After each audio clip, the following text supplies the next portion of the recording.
ৰাতিপুৱা কি বনাই আছে? ৰাতিপুৱা পৰঠা বনাইছোঁ, পৰঠা।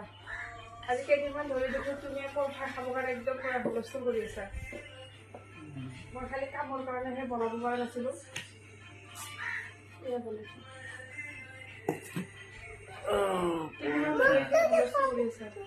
পৰঠা চাৰিকোণীয়া থাকে নে গোল থাকে?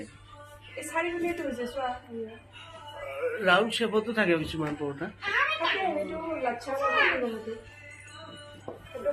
পৰঠা ক'ব। আৰু সেই ৰাউণ্ড শ্বেপৰ পৰঠাটো বনাওঁতে বহুত কষ্ট, এইটো বনাওঁতে বেছি ইজি হয়। আটা ন? আটা হয়। আজি কেইদিনমান ধৰি বহুত হুলস্থুল কৰিছা, এই পৰঠা খাব নাপায় বাপৰে। যেতিয়া বনাই দিওঁ তুমি তেতিয়া নোখোৱা, আৰু যেতিয়া বনাই নিদিওঁ তেতিয়া বহুত খাম কৰি থাকা। মাথাটো খাই পেলাইছা। সেইকাৰণে আজি ৰাতিপুৱা উঠিয়ে পৰঠা